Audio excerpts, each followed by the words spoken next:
Welcome to Math Study Zone. Today we discuss a type of t-test, that is a test of hypothesis about difference between two means of independent sample.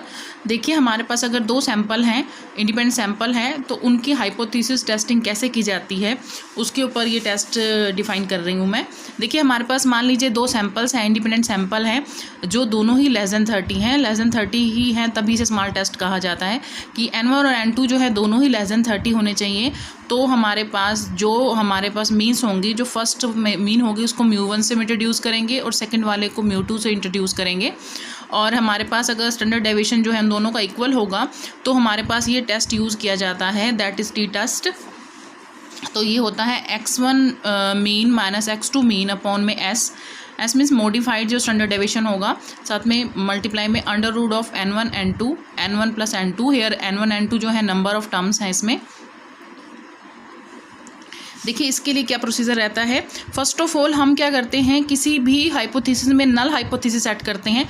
तो इसमें हमारी null hypothesis क्या होगी, देखिए हमारे पास दो population है, मतलब μ1 और μ2 है। तो हम ये बताएंगे कि दोनों पॉपुलेशन जो है, यानी फर्स्ट जो की पॉपुलेशन है डाटा की और सेकेंड की, there is no significant difference between the population mean, means दोनों के बीच में कोई भी सिग्निफिकेंट डिफरेंस नहीं है मीन के अंदर। और अल्टरनेट में क्या ले लेंगे हम कि इन दोनों के बीच में कुछ ना कुछ सिग्निफिकेंट डिफरेंस होगा। तो देखिए अगर ये नॉट इक्वल में होता है तो 2 टेल टेस्ट यूज़ करते हैं, और ग्रेटर और लेस में होगा तो 1 टेल टेस्ट यूज़ करते हैं। तो आगे देख लेते हैं इसको। हाँ जी, आगे क्या है हमारे पास कि देखिए ये तो था हमारे पास हाइपोथेसिस। अब मेरे को ये कैसे डिफाइन करना है कि जो उसमें मॉडिफाइड स्टैंडर्ड डेविएशन है उसको फाइंड आउट करने का क्या क्या प्रोसीजर रहता है। फर्स्ट होता है कि अगर हमारे पास एक्चुअल मीन हो, यानी जो हम डाटा फाइंड आउट करें उसका मीन जो है एक्चुअल आ जाए, मतलब डेसिमल फॉर्म में नहीं आए, तो हम जो है modified standard deviation find out करने के लिए फॉर्मूला यूज़ करते हैं x1 माइनस x1 मीन का whole square plus summation of x2 minus x mean upon का होल स्क्वायर और अपॉन में n1 plus n2 minus of 2। Second है हमारे पास when deviation are taken from the assume mean. अगर हमारे पास जो एक्चुअल मीन की बजाय एज्यूम मीन आ जाए, मीन्स हमारे पास एक्चुअल मीन जो है वो डेसिमल फॉर्म में हो, तो हम एज्यूम मीन लेकर चलते हैं, तो उसमें ये फार्मूला यूज़ किया जाता है। और अगर हमारे पास स्टैंडर्ड डेविएशन जो है 2 सैम्पल्स का गिवन हो तो हमारे पास ये फार्मूला रहता है n1 माइनस 1 s1 का स्क्वायर, n2 माइनस 1 s2 का square upon n1 plus n2 minus of 2। और इसमें जो हमारे पास मेन जो चीज़ होती है हमारे पास डिग्री ऑफ फ्रीडम, तो इस केस में रहती है n1 plus n2 minus of 2।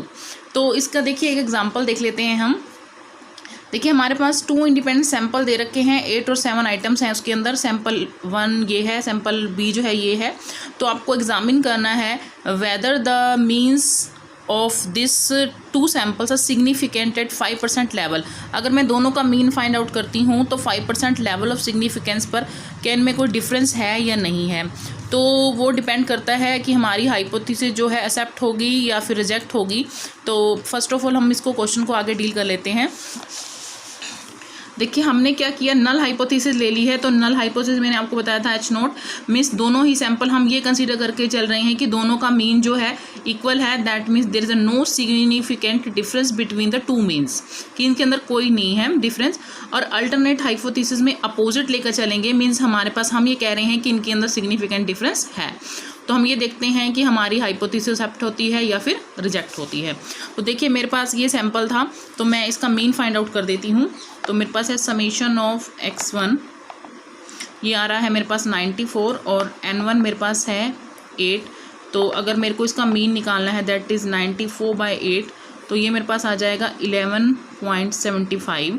तो देखिए 11.75 है, 50 से ऊपर है, तो मैं A1 किसको कंसीडर करूँगी।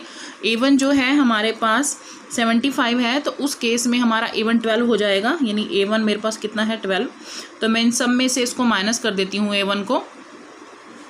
देखिए मेरे पास आ जाएगा -3 -1 1, और उसके बाद यहाँ क्या था 11 में से ना, हाँ जी 1 आ जाएगा। अब 11 में से 12 माइनस करेंगे, दिस इज -1 और 3 0।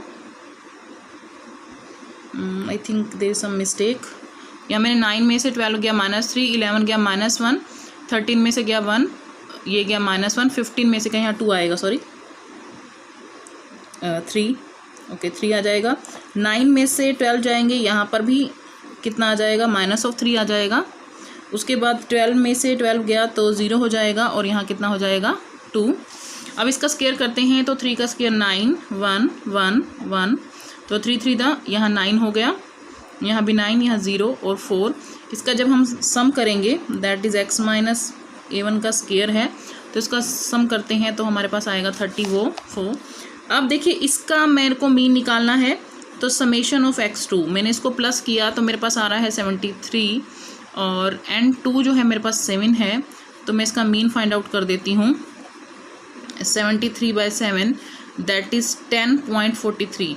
तो ये 10.50 से कम है तो मैं 10 लेकर चलूँगी, यानी मेरे पास a2 की जो वैल्यू है वो कितनी हो जाएगी 10।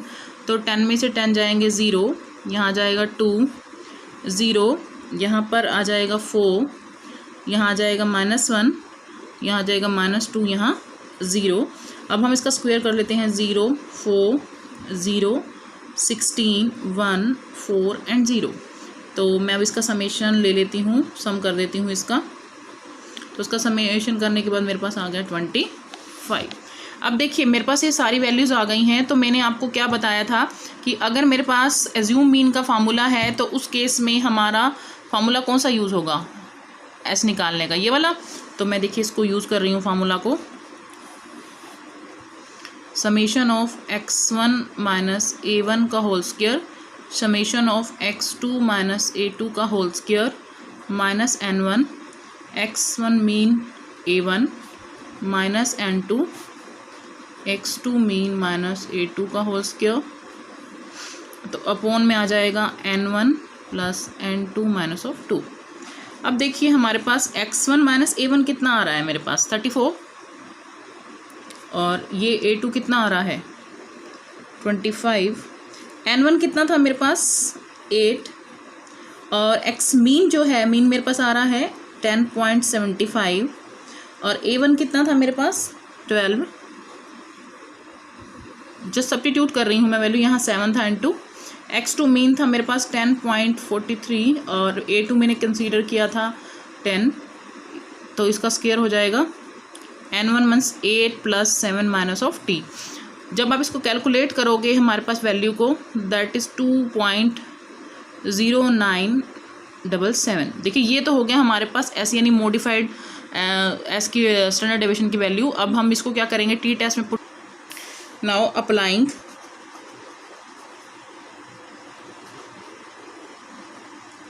T test. देखिए टी टेस्ट में अप्लाई कर रही हूँ तो मेरे पास टी टेस्ट इसके लिए क्या रहता है x1 mean minus x2 mean upon में s under root of n1 n2 upon में n1 प्लस n2। देखिए x1 मीन मेरे पास था 11.75 और ये था 10.43 अपॉन में ये मेरे पास s की मॉडिफाइड इसकी वैल्यू कितनी आई थी 0.20977, और यहाँ पर था मेरे पास 8 इंटू 7 n1 प्लस n2 यानी 8 प्लस 7। इसको हमने सॉल्व किया दैट इज़ 1.32 2.0977 इंटू 1.932, तो मेरे पास वैल्यू आ रही है 1.2158। तो देखिए मेरे पास यहाँ तक तो आ गया। अब ये वैल्यू आ गई। अब मैं क्या करूँगी इसकी टेबल की वैल्यू फाइंड आउट करूँगी। तो उसके लिए मुझे क्या निकालना पड़ेगा पहले डिग्री ऑफ फ्रीडम। तो मेरे पास क्या होती है वो कि n1 plus n2 minus of 2, तो 8 प्लस 7 माइनस 2, तो कितना हो गया 13। अब देखिए मेरे पास ये वैल्यू 13 है। 13 पर मैं अगर वैल्यू चेक करती हूँ therefore 4 v is to 13 at 0.05 level of significance पर जो टू टेल टेस्ट पर जो वैल्यू होती है वो हमारी होती है 2.16। अब देखिए यहाँ पर मेरी वैल्यू आ रही है टी टेस्ट की 1.21 और मेरे टेबल में आ रही है 2.6। तो मैं क्या करूँगी जब मेरी टी की वैल्यू कम है और टेबल की वैल्यू ज़्यादा है तो एक्सेप्ट हो जाएगी hypothesis. Therefore the table value is more then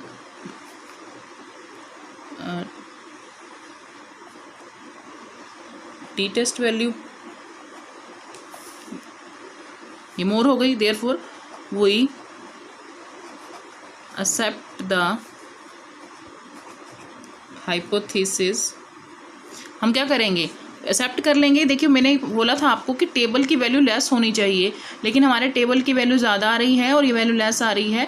means हमारे पास अगर ये वैल्यू जो है, टेबल की वैल्यू जो है, अगर वो छोटी आती तो रिजेक्ट होती, लेकिन मेरी ये वैल्यू ठीक आ रही है, मतलब ये छोटी आ रही है टेबल की वैल्यू से, तो ये एक्सेप्ट हो जाएगी। The table value is more than the T test value, therefore you accept the hypothesis that there is no significant difference between two means. मैंने यही बोलकर चला था ना जब मैंने नल हाइपोथेसिस लेट की थी कि हम अगर हमारी हाइपोथेसिस एक्सेप्ट हो जाती है तो हमारे पास, मैं नल हाइपोथेसिस में यही कहा था कि मेरे पास जो है ये वैल्यू जो है सिग्निफिकेंट डिफरेंस नहीं होगा।